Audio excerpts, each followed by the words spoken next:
Good afternoon, everybody. Welcome in to this mid to late December Monday Night Football edition of Establish the Show.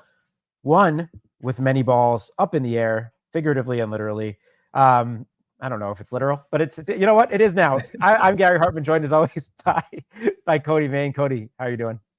At around 8:15 p.m. Eastern time, there will be at least one ball in the air. Hopefully we get some injury news, some, I guess, illness news too as well on this slate before then to kind of bring some of those other balls down and get a little bit of clarity on the statuses of both quarterbacks tonight. But other than that, I'm good. I suppose I'm getting over the illness that I've been dealing with for the last week. This week 15 it just feels like it's dragging on. But I suppose if Jalen Hurts goes, this is, I guess, both of our flu games. And for me, I guess this would be my third straight flu game. So we'll see how things go.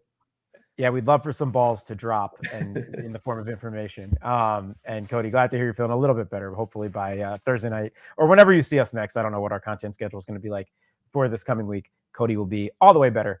Okay. Cody, I'm just going to throw it to you, not only from a macro construction standpoint, but to kind of set the table with the injuries. If you are not familiar, both of our starting quarterbacks tonight, this is an Eagles at Seahawks game, are questionable. Sounds like Geno Smith is less likely to go. Pretty unlikely, it sounds like, at this point, where Jalen Hurts truly seems 50-50. So, Cody, take it away as far as current status of injuries, how you're approaching this slate, and any other macro takes you have. Yeah, the Geno stuff, we seem to be getting pretty bearish reports on Geno's availability tonight. He's practiced in a limited capacity. He injured his groin. I guess we should set the stage there. He injured his groin in a December 7th practice. He has practiced on a limited capacity to end the week, but still seems to be facing an uphill battle to play. Sounds like all reports are trending in the direction of Drew Lock starting. If you've read the Showdown breakdown, I initially had kind of a lean that Geno Smith might play, and so wrote it up as such, but there's since been an update. Our projections and ownership are updated as well. You'll see that things don't really change much with Drew Lock under center. Sure, there may be an efficiency drop-off. We'll talk about that when we get to the quarterback position, but for all intents and purposes, I think the coaching staff, the offensive coaching staff, is going to treat this game the same way they would, for the most part, as if Geno Smith was playing, despite having to trot out Drew Lock for the second consecutive week. On the other side, things sound like legitimately 50-50, and we don't generally get these spots, particularly at the quarterback spot. Usually we have pretty strong lean one way or another by this point of the day, where we're less than 10 hours away from kickoff here.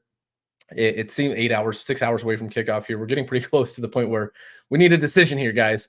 But it sounds like Jalen Hurts dealing with an illness, much like I have the last couple of days, probably waking up and feeling one way one day, maybe feeling better by the end of the day, and then waking up the next day feeling like crap again, as things generally go when we deal with these illnesses. So to me, it seems like it's truly up in the air. If he can go, I would assume he will go. And if he can go, I assume he's going to go in a full capacity. This is still a spot where, though the Eagles have locked up a playoff spot and they're in the driver's seat for the division win, which is obviously important for playoff seeding, still have an outside shot at a first round bye, and would still need to kind of hold serve here against Dallas, with Dallas losing to maintain that division lead. So really important game for both sides. Obviously, Seattle is fighting for their playoff lives tonight. I expect, assuming we get this news, that it's going to be played pretty straight up. No in-game type shenanigans where we've got players getting benched or shuffled in and out of lineups. I think if these guys can go, they will go, and we'll see them at a full capacity. Of course, this news will be known by the time inactives roll out, so just keep that in the back of your mind. If you're building lineups early, you may need to adjust around the 6:45 Eastern mark or so. Yeah. Very interesting to see what happens with Hurts here. I know Schefter had just said on McAfee that he wants to try to give it a go, but he doesn't know if he'll be able to go. Truly 50-50. The one thing I will say is, you mentioned the division stuff, like the Cowboys, or maybe more accurately, the Bills did them a favor yesterday, right? So now it's like, okay, if I sit this one out, at least Dallas also lost this week. We'll see. But Cody, if Hurts is out, let's just kind of dive right into quarterback. Let's say this: if Hurts is in, pricing is very tight, right? We were talking about this off air. Yeah. Lock is only $200 less than Geno, and we assume all the other studs are, available, and Hurts is his normal 11.4, and pricing becomes tight. If Hurts is out, Marcus Mariota is only $6,000. He would get the start. that opens things up dramatically, I would imagine. So, or drastically, I should say. So I guess take me through both, construction or what kind of, whatever kind of thoughts you have on pricing, and then just quarterback thoughts in general. Yeah, I hate to steal an old Overzet line, but the slate truly gets flipped on its head if Jalen Hurts is ruled out. And credit to DraftKings for pricing Geno and Locke, where they did 9,400, 9,200 respectively at home as 3.5-point dogs. Both very sharp price tags, whether it was Geno that went or Locke that went. Nothing's going to change there, regardless of who ultimately gets ruled in. However, the 11-4 tag on Jalen Hurts and the 6K tag on Marcus Mariota, and obviously they're not the same quarterback. It's going to drastically change how we need to approach the slate. Let's start assuming the 50-50 side of the coin is Jalen Hurts is in. Salary, as you mentioned, is very, very, very tight on the slate with trying to get up to some of these studs. However, I think that overall roster construction is going to be pretty balanced tonight. Even with Seattle now as 3.5-point dogs at home, you're going to see it be pretty balanced because a lot of the best price adjusted plays on the slate come from the Seattle side. We'll get to Zach Charbonnet in a second, who's 4K, JSN, who's 5,600 against this terrible Eagles secondary. Tyler Lockett is too cheap at 6,600. And then you have Noah Fant way down there, sub 3K. So I think because of some of the value pieces on the Seattle side, if this thing is with Jalen Hurts in, you'll see the field try to load up on Hurts and on A.J. Brown up at the top. And then in order to make construction work, you'll probably see some of the cheaper Seattle Seahawks skill position players round out that roster construction. If Hurts is out on the other side of the 50-50 coin, salary almost becomes meaningless. You're going to see almost everyone try to get up to A.J. Brown because we've got the money to do so. So you're going to start to see him creep up to 70, 75, 80% projected ownership, just simply because we've got the money to get up there. The raw projection is going to matter at some point. You'll also probably see a little bit more ownership funnel to DK Metcalf because now you've got a 6K quarterback you can play. You don't necessarily need that mid-tier skill position relief from salary.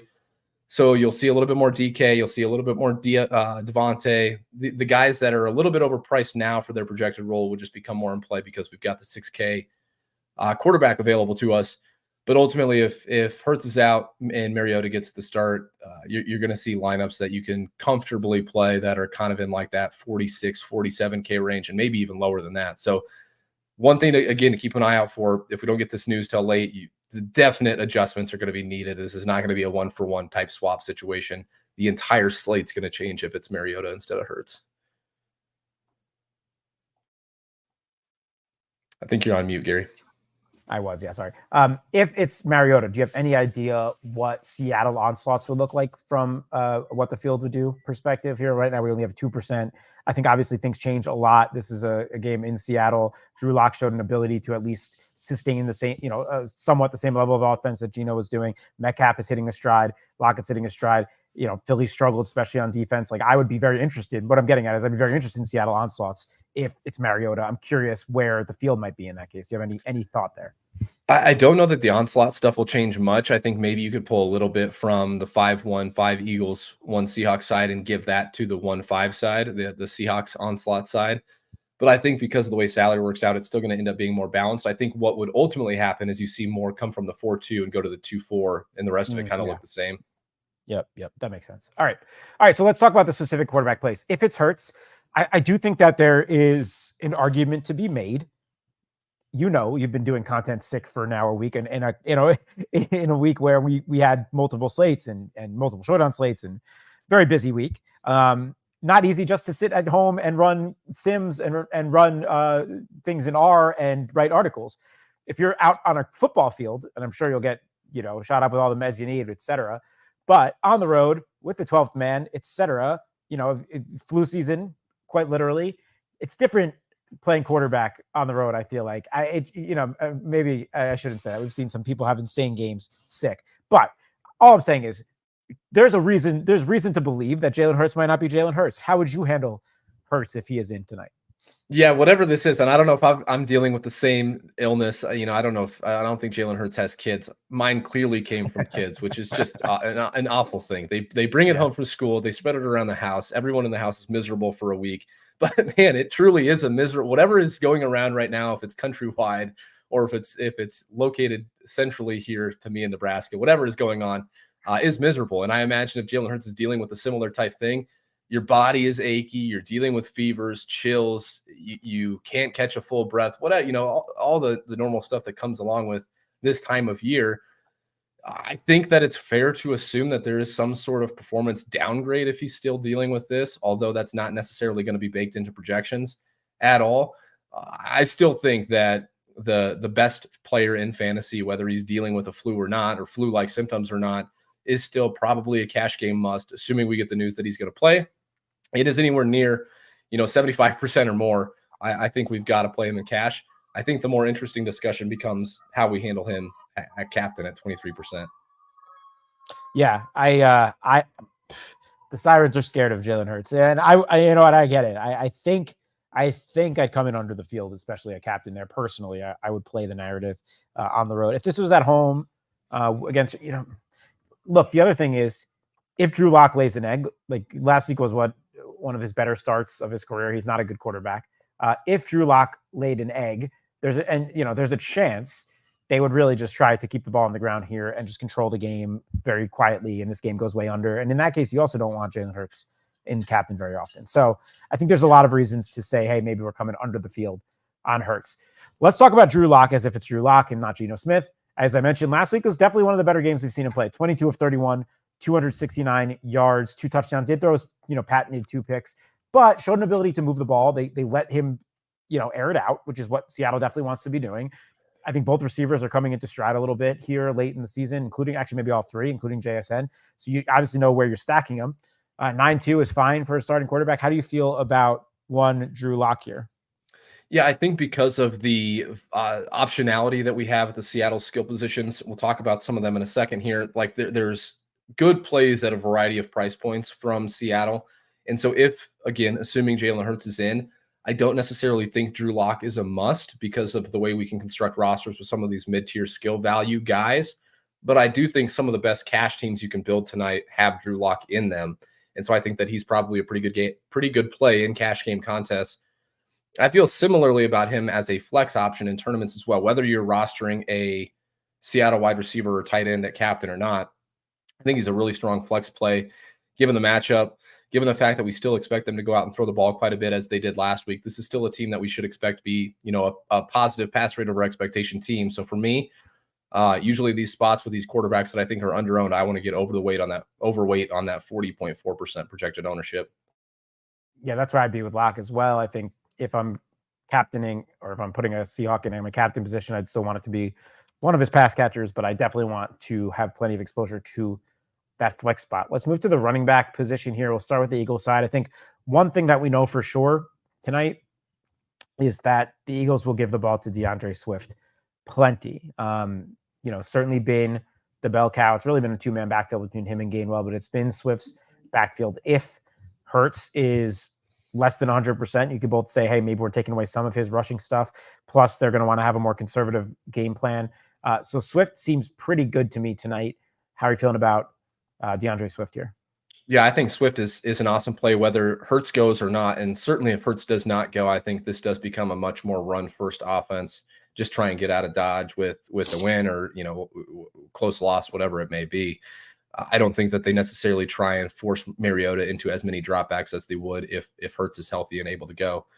He has still been the lead back. This has been, since basically week 3 where DeAndre Swift and Kenneth Gainwell have been healthy. It's been it's been DeAndre Swift's backfield, and I don't expect that to change at this point. I think the one benefit would be if Hurts is out or even if he's active, potentially more opportunities inside not only the 5-yard line, but inside the red zone as well. We could see his rushing share really increase in both of those categories, which I think elevates his floor ceiling combination, gives him access to some of those 2-touchdown type upside games that we've rarely seen from him. Expect the rushing output to be pretty solid here against a plus matchup against the Seahawks run defense, but also think that there's definite cases to be made here for a bowl type ceiling case from DeAndre Swift if the Eagles just end up being a little bit more run heavy. Chat's talking about some steam coming Swift's way. We all like Swift. If there people might feel more of a willingness to click on him if they want to take the Hurts is less than 100%. Do you see this ownership creeping up more than we have it right now? Yeah, definitely. I think that the 7.7 is much closer to a floor than a ceiling. it depends. We've talked about tone and timing of reporting and stuff like that. If the tone and the timing of the Jalen Hurts report comes out right after the show and it's all systems go, he got loaded up with Tamiflu and he feels great now and he's going to be 100%. Maybe you'll see this stay around that 7, 8, 9%. If it's like, oh, he's really going to have to tough it out, we're not necessarily sure. He's going to be playing less than 100%. All of those things are going to lend itself to getting the field a little bit more confident in the Eagles' rushing attack. And not only that, like if Hurts is less than 100% or ultimately ruled out, people are going to be way less confident in his pass catchers as well. So I think all of that is just going to funnel ownership here to this 8K DeAndre Swift. We already see it a ton with favored running backs getting steamed up at captain specifically. I don't think this is any different. I think you could see this go north of double digits. And, maybe not in like the mid-teens, but I think like 10, 11, 12% is certainly within the range. Yeah, I also agree with that. The Gainwell piece of it, certainly the clear number 2 back, but does still get kind of the 2-minute drill stuff, some of the down and distance work. My best ball backs are still hoping for a big Kenny Gainwell game tonight. I got plenty of advanced Gainwell teams here, so I'll be pulling for it. How are you feeling about Gainwell at 4,400 here? Yeah, I think Gainwell would be a low-key winner if the team, of course, again, if Jalen Hurts is ruled out, but I think he would be a low-key winner if the team tends to just be a little bit more run-heavy than we would expect tonight. I don't think they're suddenly going to load on a bell cow type workload to DeAndre Swift if Hurts is being used less as a runner. I think some of that would go to Kenneth Gainwell a little bit, and I don't think the field's necessarily going to get there, even if the reporting comes out that Jalen Hurts is less than 100%. At 4,400, he's right there next to Charbonnet, who has a great projection. He's right there a little bit below Jackson Smith and Jigba. He's not too far off from guys like Tyler Lockett. I don't think you're going to see ownership creep up too much from Kenneth Gainwell, but I do think he's kind of a low-key winner if Hurts is less than 100%. Yeah, I agree there. Sweeney asking if Swift and Gainwell together are in play. How do you feel about that? Yeah, more so now actually than when I initially wrote it up. When I initially wrote it up, was feeling a little bit better about where Jalen Hurts was going to be at come Monday night. Not feeling as confident now. And I think, you're looking at a 12-4 combined price tag for two guys that could be way more involved, especially in scoring position if Jalen Hurts is either A, ruled out or less than 100%. I think that it's definitely okay. Okay, let's go over to the Seattle running back side here. Both guys healthy this week in Kenneth Walker and Zach Charbonnet. It does not seem as if Kenneth Walker will be Kenneth Chalker tonight, though, Cody. So how do you feel about these two running backs? Obviously, a big discount on Charbonnet, and that's keeping ownership kind of close. Yeah, it's interesting. When I ran ownership, I was kind of hoping to see a little bit less ownership on Kenneth Walker to talk about him as kind of this pay up to be contrarian option at 7,800. That's a massive, massive price tag on him in what is truly a 50-50 or, what we project to be a 50-50 split backfield. In week 14 with both of them active, it was Zach Charbonnet who led the backfield in rushing share at 53% to 47%. Walker was still involved, running more routes at 58% to 26%, obviously got more targets, 17% to 6%. But I think that's mostly accounted for in the price tags. You're seeing the projection gap is not all that wide, 11.9 base projection for Kenneth Walker, 8.6 for Charbonnet.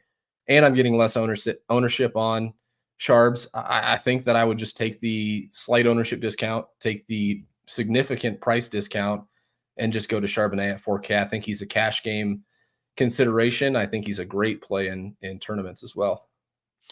Yeah, I don't have an issue with that. We're expecting Charbonnet to be more of the pass down back as well.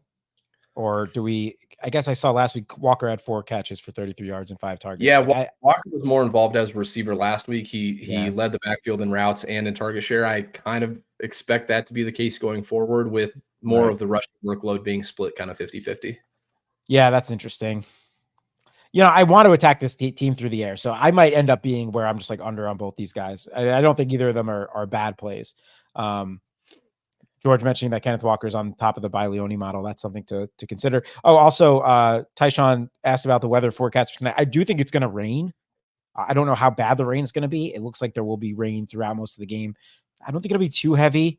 But maybe it's a little bit towards like, hey, both these teams are keeping the ball on the ground a little bit more. I don't know if that's for sure, but we saw what happened in Buffalo yesterday with that Dallas game, and it ended up being like the highest run over expectation game of the year for Buffalo. with James Cook. So you never know when this kind of stuff could happen. Just something to keep in mind. All right, let's stay on the Seattle side to talk pass catchers, because this is where I want to be attacking. And I don't think ownership on Metcalf, Lockett, JSN are particularly high enough for my liking. I would probably have one of these guys in every lineup. I might make a rule. I'd want one of Metcalf or Lockett in every lineup. That's how bad this Eagles secondary has been. We mentioned Drew Lock. The Sirens might disagree with me. I don't know. We mentioned Drew Lock has at least shown an ability to move the ball here. This is the spot I want to attack, Cody. Do you have any thoughts? Obviously, Lockett being 3K less than Metcalf, I'm surprised that we don't have more of an ownership gap here. Yeah, I think that's ultimately going to come to fruition. And the only reason I didn't want to go too drastic on like the Jalen Hurts ownership and the AJ Brown ownership was because I wanted to wait for that news before having to kind of rerun everything. I think I can make some manual adjustments here to get things dialed in without having to drastically change everything else. But I think when it's all said and done, assuming Jalen Hurts is in, you're going to see even more ownership funnel from like this $9,600 range with DK Metcalf and maybe even a little bit from Devonta to get up to the 11.4 price tag with Jalen Hurts and his massive base projection and massive ceiling, and even a little bit more to get up to AJ Brown at 11.2. So what I think will ultimately happen here is DK Metcalf will get squeezed out a little bit. Maybe you see this come in like the high 30s range, maybe even like mid 30s, and Lockett gets steamed up. Like we're talking 48, 50% or so on Lockett, and maybe even a little bit more to JSN at 5,600 as a way to make the roster, the roster construction, the salary work out as well. As a result, anything that is even close to optimal, a cash game contest, small field single entry, triple up, quintuple up, anything like that, I think Tyler Lockett and JSN are far superior plays at their respective price tags. But there's going to be some contests you play in tonight, and we've seen it recently, very recently with Metcalf. I think against the Cowboys when he went nuclear, we saw him come in at like 20-something% ownership. When you have this big disparity in price, when the projections are close, generally in sharper contests that are driven by projections, you see the ownership come down on those type of guys. And I think in those contests, we are going to get Metcalf really low. And I think there's still a massive ceiling there for Metcalf. I mean, you don't have to look any further than week 13, I think it was, when he went nuts. And he still leads the team in basically every meaningful receiving metric, target share, air yard share, red zone target share, end zone targets. They're all still DK Metcalf's. He is a grown-ass man, and this is a spot where if I think he comes in low, I want to get way overweight on him.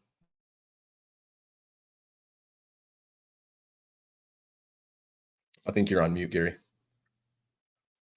Keep doing this. Sorry. I love DK Metcalf tonight. Absolutely love him. We're in agreement here. I think he's one of my favorite, if not my favorite plays on the slate. 9.6, just a little bit out of reach compared to his teammates.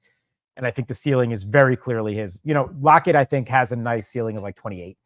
DK's got that 40-point ceiling, and that's what I'm trying to tap into. I think Lockett's a really good play too, though. Like we haven't had like a double touchdown game from Lockett since like week 2, I think. I think he's a really good play. The most interesting name here is JSN, right? Targets have been there consistently, especially in the second half of the season, right? We were 2 weeks separated from 11 targets, had another 7 last week. The problem is, first of all, only 2 touchdowns on the season. And so, I mean, that's something to consider, right? And then, a lot of low ADOT stuff. Is there a ceiling there? I don't mind attacking it. I think he's pretty good. I would like, if I had 2 of these 3 guys in many lineups, I think no issues there. I don't want to make any rules here, really. I like all of them, but you have any JSN specific thoughts here? Yeah, I'm kind of infatuated with JSN tonight, and I hope that ownership stays in that really low 30% range. It will allow me to attack roster construction the way that I want to attack it tonight. And as long as it doesn't get steamed up, I feel pretty good about that. Although JSN is, as I referred to him in the article, the man with no ceiling, because he seemingly just turns out consistent fantasy performances without actually posting a ceiling, I think this is a spot where he could absolutely erupt. This is a Philly secondary that's allowing the league's most DraftKings points to opposing slot receivers, where JSN is running 70% of his routes. They're also allowing the second highest target share to opposing slot receivers at 37.2%. The low ADOT stuff is still a little bit of a concern, but I think it's less of a concern later in the season as they've found new ways to use him. Roughly 1 in 4 of his targets are coming at least 10 yards downfield now, which is obviously a boost from where it was earlier in the season. So I'm pretty excited about JSN tonight. The $5,600 price tag is extremely nice. I do think it could end up funneling ownership to him in a big, big way. But if it does not, then I think that there is a room for an absolutely massive ceiling at, fairly modest ownership. Cool. Before we talk about the tight end split, any interest in Jake Bobo? I know the people love Jake Bobo. We've seen him pop off a couple times this year, but he's still very clearly running as the fourth receiver here. Any instances where you're forcing Jake Bobo into your lineups? Yeah, nothing where I'm like actively searching him out, but I think as a MME sprinkle in a 150 set, that's okay. Like, we're looking at a guy that's going to be running a route on, 10 to 15%, maybe 20% at most percent of Drew Lock's dropbacks. Not a spot where you're going to generally get more than 0 DraftKings points, but at 2.3% ownership, I think a sprinkle in MME is okay. Yeah, it does have a bit of a nose for the end zone, it seems like, in his young career. So maybe it's an MME sprinkle, maybe in a Seattle onslaught type thing. All right, let's talk about this tight end split. Cody, it's been a three-headed monster all year, but is Noah Fant separating himself? Feels like it a little bit, doesn't it? It feels like Noah Fant might finally have kind of cemented himself as the tight end one, as we've dealt with Will Dustley, and Colby Parkinson for a majority of the season. It seems like those two are, not necessarily falling out of favor, but I think as the team realizes they need to push their chips in, and it's important to have a pass catching tight end with some dynamic ability on the field, you're seeing a little bit more Noah Fant. You're seeing him command a little bit higher target share. And I think as a result, at 2,600, if you want to try to funnel into some of that really expensive Eagles stuff, whether that's Hurts and AJ Brown or, Devonta Smith and DeAndre Swift, the $2,600 price tag, the savings from guys like Lockett and JSN certainly become more meaningful. We're getting questions in the chat if we think this ownership comes up. Maybe, but I still think there's probably pretty soft cap around 20% or so. I think the mid-tier value on this slate with JSN and Lockett and Charbonnet, and people want to get into Goddard at 6,200. I think all of that is so attractive to most people that you're not going to see too much of the field funnel their way all the way down to 2,600. So I feel pretty good, kind of in that 15 to 20% range, laying it on 17.9, kind of right there in the middle. I like Fant. I like using him in lineups where I do need that salary relief, but I still think even after adjusting for price and ownership, still probably my fourth favorite pass catcher on the slate behind Metcalf, JSN, Lockett, and then Fant right there. Yeah, I think he's my fourth too, but I do think he's very intriguing, right? We talk about the Eagles being vulnerable to slot receivers. They've also been vulnerable to tight ends for years. So they're just more vulnerable in that middle of the field. They do bring over Shaq, Darius Leonard. I guess that helps that spot a little bit, assuming he's playing. I don't know his current status. But that's been a vulnerable spot for them for sure. All right, let's talk Philly pass catchers. To me, this is very dependent on Hurts. Like Marcus Mariota last year on Atlanta. And I get, like, we saw Gardner Minshew have a start at the end of last year for Philly, and it was a lot more of the same. But I think Minshew is much better and more capable of elevating pass catchers than Marcus Mariota is at this point. Again, Arthur Smith versus Nick Sirianni, completely different situation. But Mariota was not only did not have an ability to support pass catchers last year, he brought them down. He was missing them left and right. He was a really bad quarterback last year. Again, going into the Eagles infrastructure with the best offensive line in football, probably a different story. But I would be scared. You mentioned Hurts coming out with funnel the field all the way up to AJ Brown. I'd rather just double down on DK Metcalf personally at 2,000 less. That's kind of how I'm approaching it. These guys have massive ceilings. I understand that. I guess take me through your thoughts on at least AJ Brown and Devonta to start.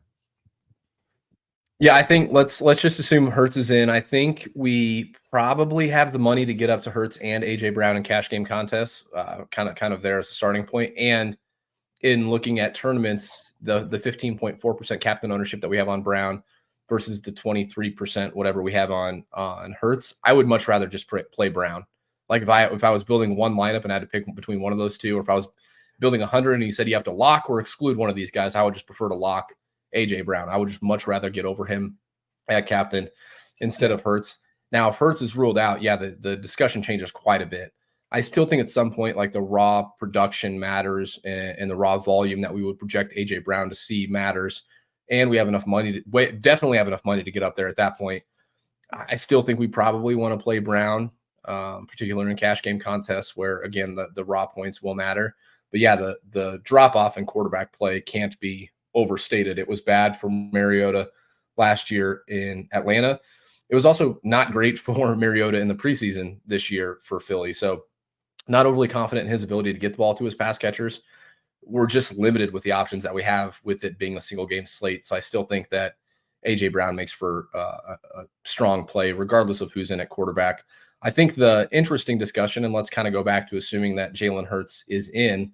I think the interesting discussion is, will there be enough of an ownership gap between AJ Brown and Devonta Smith at Devonta Smith at 9K to make him an interesting tournament captain option? I think so. This is a very zone heavy Seattle secondary, and PFF has noted in their wide receiver coverage matrix that Devonta Smith is much closer to AJ Brown against zone coverage than he is against man coverage, which totally makes sense. So I think that being this a matchup against zone heavy schemes, I think you could see the Devonta Smith AJ Brown gap be a little bit narrower than it's been in some recent games. And even if AJ Brown has a good game, maybe Devonta Smith can kind of nip him here and put up one of those 24, 25, 26 DraftKings point performances that makes him optimal worthy. So at 9K, not coming through with a ton of ownership, we're seeing sub 10% captain ownership. I kind of like Devonta Smith here. And as I'm going through this slate, I can feel myself, the wheels kind of turning, that ultimately I'm looking at getting overweight on a bunch of these pass catching captains. Probably going to mean that if Jalen Hurts is healthy, I'm going to be a little bit underweight Jalen Hurts at captain if he's going to come in at 23, 24%. So I just like being overweight on some of these high ceiling pass catching options tonight. Yeah, I love Devonta Smith here. Things really trending in his direction in the second half of the season, at least where he's still not quite the 1B that we were anticipating at the beginning of the year, but he's much closer than a true just flat number 2. 3 touchdowns in his last 5 games. I guess you could send that out 4 to his last 6. He's been over 23 points in 3 of his last 6 as well, including, a 9 for 96 in a touchdown, a 7 for 106 in a touchdown. So like 2 games where if he had a couple more catches, he's at 30 points. If he had 4 more yards, he's at 30 points. Like, from the bonus, like he's right around that 30-point magical number that you probably want to pay off that tag. I think he's really good here. Where like on Seattle, I'm more interested in the paying up to be contrarian with Metcalf. I'm more interested in taking any kind of discount we can get in Devonta here. Not to say you can't rule them out together. Obviously, you could play these guys together, especially on a 1-game slate. But more interested in Devonta for Philly. More interested in AJ Brown. Metcalf for Seattle. Okay, more interesting conversation I think is kind of downstream here. Dallas Goedert back for his second game back here since being out for injury for a while. 6,200, kind of right in that no man's land price that we always talk about. I don't mind him here. Curious your thoughts on Goedert at 6.2. Yeah, if we could consider Captain DST my Achilles heel or my arch nemesis, like and I won't call Dallas Goedert a catch and fall down tight end, but these low-ish or middling volume tight ends that have really low ADOTs that kind of need to find the end zone to pay off their price tag, definitely becoming an Achilles heel for me. It seems like I lose to them every slate. And when I'm comparing Dallas Goedert to guys like Tyler Lockett, although worst quarterback play, or comparing Dallas Goedert to guys like Jackson Smith and Jigba, or even guys that are more expensive like Devonta Smith, I would just much rather have these other guys when I'm talking about a tight end who has an 18% target share, a 5.1 yard ADOT, and honestly needs to find the end zone in order to make me really feel bad about not playing him at 6,200. So I get it. I know he's going to come with ownership. People seem to love to continue to play into these tight ends because, just like last night, Isaiah Likely finds the end zone, puts up a massive performance. For me, I think I'm just a little bit more interested in kind of the high ceiling, better volume type pass catchers that I can get my hands on this type of slate. And so for me, if a guy that's going to get, 5-6-ish targets, 5-ish yards downfield ends up beating me because he finds the end zone at least once, I'm probably just going to have to live with it. Yeah, that's fair. I mean, when you put it in the sense that he's only 400 less than Tyler Lockett, I think there's no doubt that one has a much higher floor ceiling combo, not just higher ceiling. But, Goddard, again, another week separated from the injury here. I could be a little bit of a safety blanket for whichever quarterback, if Hurts is playing less than 100%, if it's Mariota. But I still think I prefer the outside guys here for sure. And then, that price, it's interesting. Quez Watkins, I guess the interesting name, we're back to a primetime game where Quez Watkins is locked into that wide receiver 3 role for Philly. And we are just saying, okay, got to take our shots because he's 800. He'll be out there running mostly go routes, but he'll be out there running go routes. thoughts on Quez here? It looks like he's separated from the Zacchaeus Julio tier. Yeah, this is almost like, are we going to get a catch here from Quez Watkins or not? Right. And in most circumstances, we're probably going to end up with 0 DraftKings points from Quez Watkins, just like we will if we roster Jake Bobo or Colby Parkinson or Will Dissly. But I think these guys are worth taking shots on. And Quez is probably my favorite of like the true punt type guys. He's $600 off the stone minimum on DraftKings. He's not going to be running a route on as many dropbacks as he was when Olamide Zacchaeus and Julio Jones were less involved or not there at all. But you're still going to see him out there for probably half of Jalen Hurts' dropbacks, assuming Hurts can go. And he's going to be running a lot of his routes inside. 73.2% of his routes this season have come from the slot.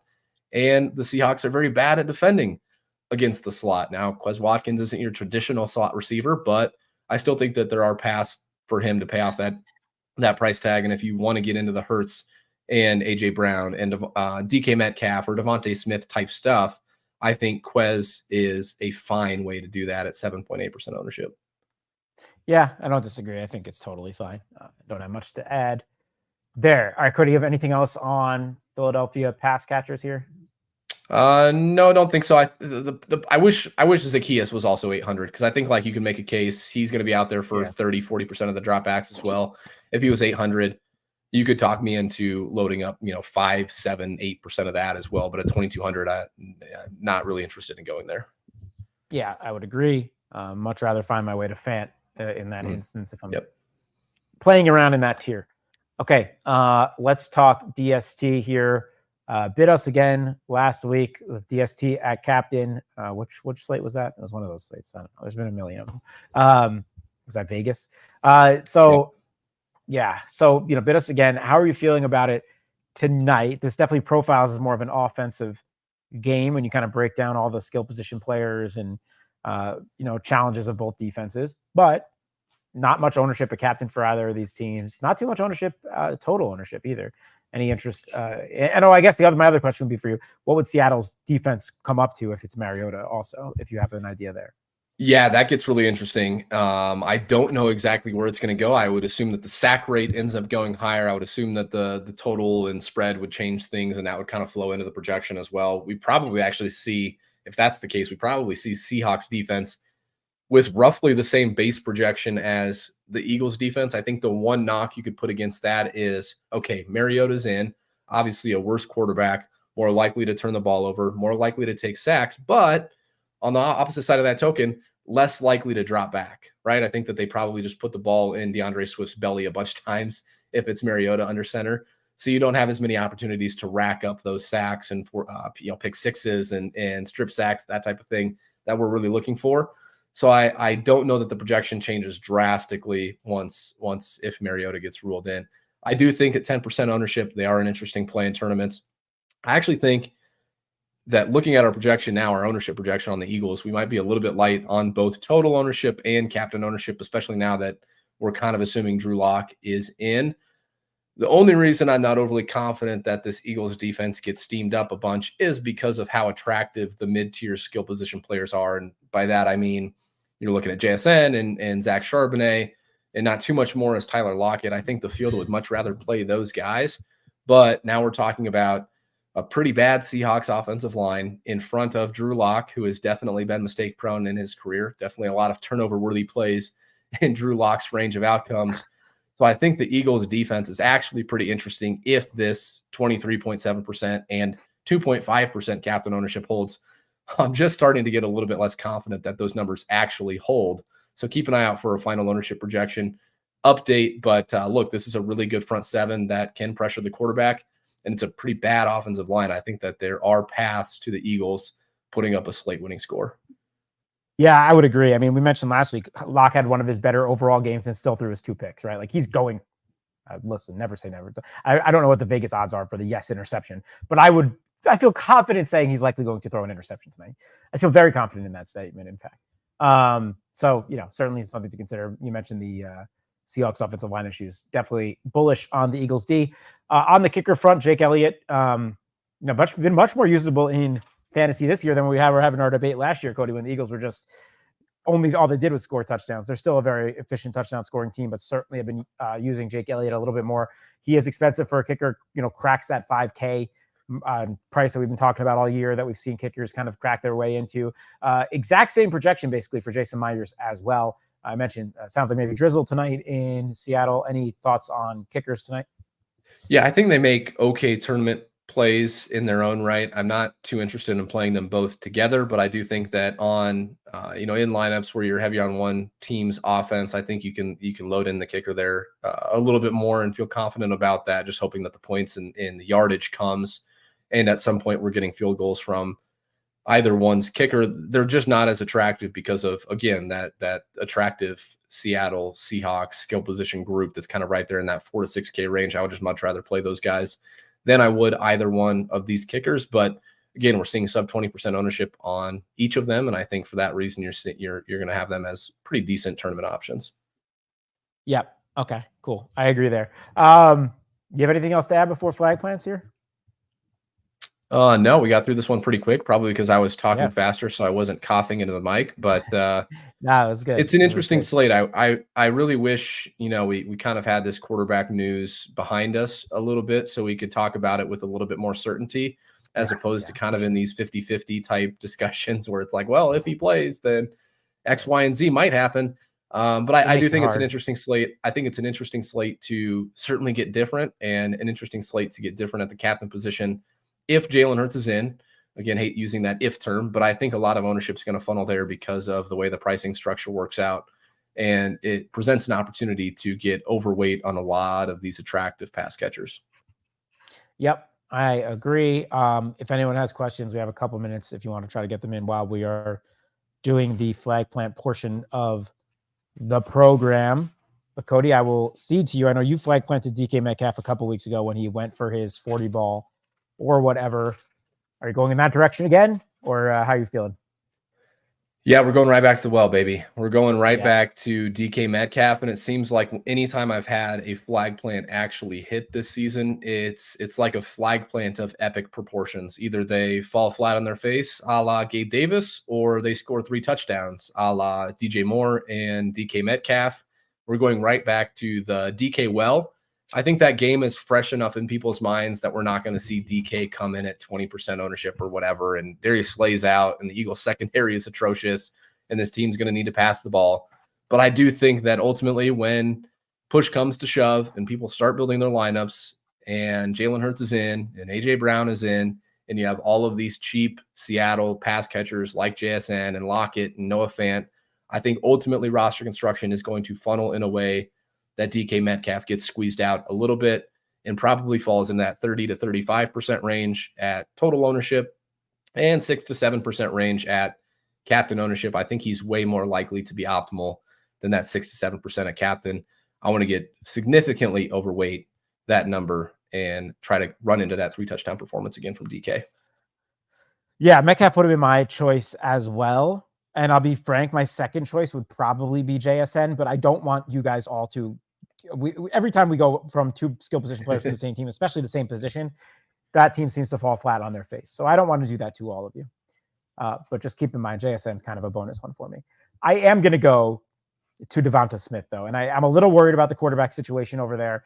But I think no matter how you kind of break down what ownership shapes up like tonight, either Hurts is out and A.J. Brown gets super steamed because of salary, or Hurts is in, and I want to just play the salary discount, play the ownership discount, play into the fact that we've seen Devonta kind of be more of a true alpha once again, or whatever, high 2A in this offense over the last 4 or 5 weeks.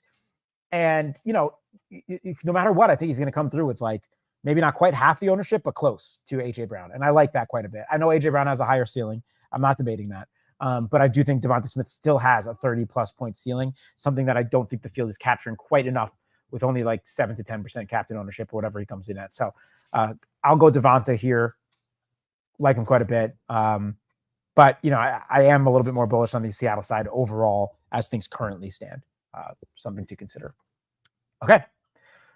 I'll answer this one real quick because the onslaught stuff is really interesting, and I think roster construction generally lends itself in a way that if you find yourself onto a winning onslaught, it's almost I hate to say the word obvious because nothing is obvious in Showdown DFS, but if you can get away with a wide receiver captain, so I do like Captain Metcalf in 5-1 type roster constructions.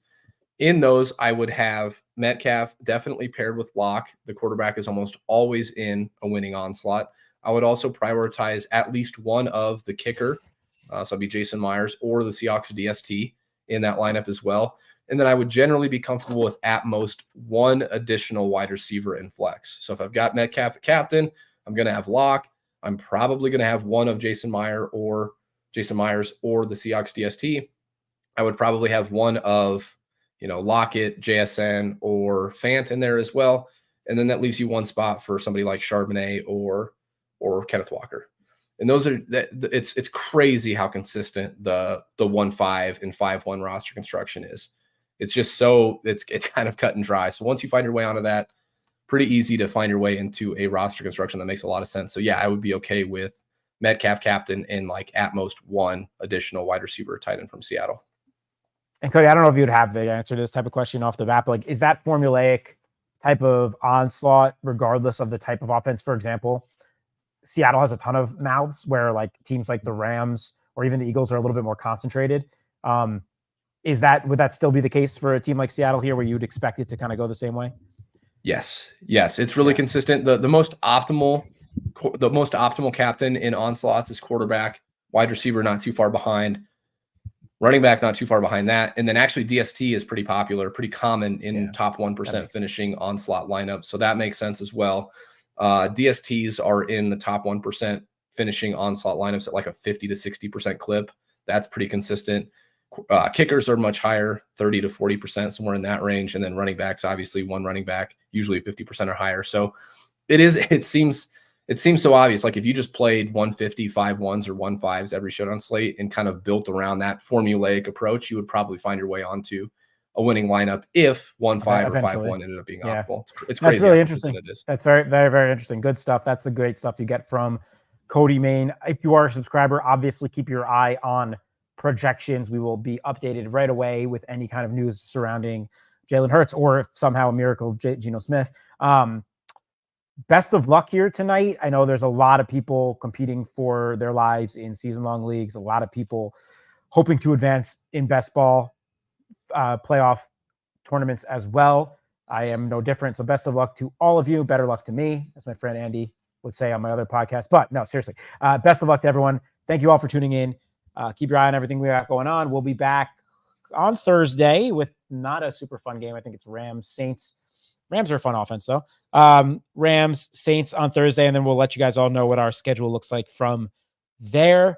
Let's finish week 15 strong. Take care, everybody.